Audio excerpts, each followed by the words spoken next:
সম্প্রতি গুঞ্জন উঠেছিল অভিনয় থেকে বিদায় নিয়েছেন জনপ্রিয় চিত্রনায়িকা মৌসুমী।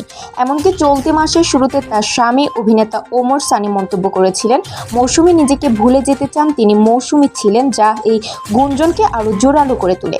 অনেকে ধরে নিয়েছিলেন হয়তো আর কখনো পর্দায় দেখা যাবে না ঢাকায় সিনেমার এই জনপ্রিয় অভিনেত্রীকে। ভিডিওটি না টেনে সম্পূর্ণ ভিডিওটি দেখুন। আর আমার চ্যানেলে যদি আপনি নতুন হয়ে থাকেন তাহলে চ্যানেলটি সাবস্ক্রাইব করে সাথেই থাকুন। তবে সব জল্পনা কল্পনার অবসান ঘটিয়ে আবারও ক্যামেরার সামনে ফিরলেন মৌসুমী। তবে এবার সিনেমা নয়, তিনি ফিরছেন একটি টেলিছবির মাধ্যমে। 2 বছর ধরে তিনি অবস্থান করছেন যুক্তরাষ্ট্রের নিউ জার্সিতে। মায়ের অসুস্থতা এবং মেয়ের পড়াশোনার কারণে পরিবারকে সময় দিচ্ছেন এই অভিনেত্রী। তবে এর মাঝেও অভিনয়ের প্রতি টান থেমে থাকেনি। পিএস চাই সুন্দরী নামে একটি টেলিছবির শুটিংয়ে সম্প্রতি অংশ নিয়েছেন মৌসুমী। ভার্জিনিয়ার বেলি স্ট্রিম লং আইল্যান্ডে হয়েছে এই শুটিং। টেলিছবিটিতে মৌসুমীর সহশিল্পী হিসেবে আছেন হাসান জাহাঙ্গীর ও আকাশ রহমান। অভিনেতা ও নির্মাতা হাসান জাহাঙ্গীরের শুটিংয়ের একটি ভিডিও সামাজিক মাধ্যমে শেয়ার করে জানান এটি প্রচারিত হবে এটিভি USA এর ঈদুল আজহার বিশেষ আয়োজনে।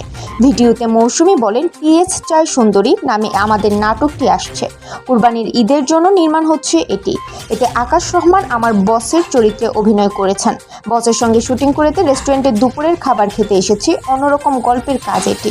টেলিছবি ছাড়াও একই চ্যানেলের আরও একটি নাটকে অভিনয় করেছেন মৌসুমী। সম্পূর্ণ ভিডিও দেখার জন্য ধন্যবাদ।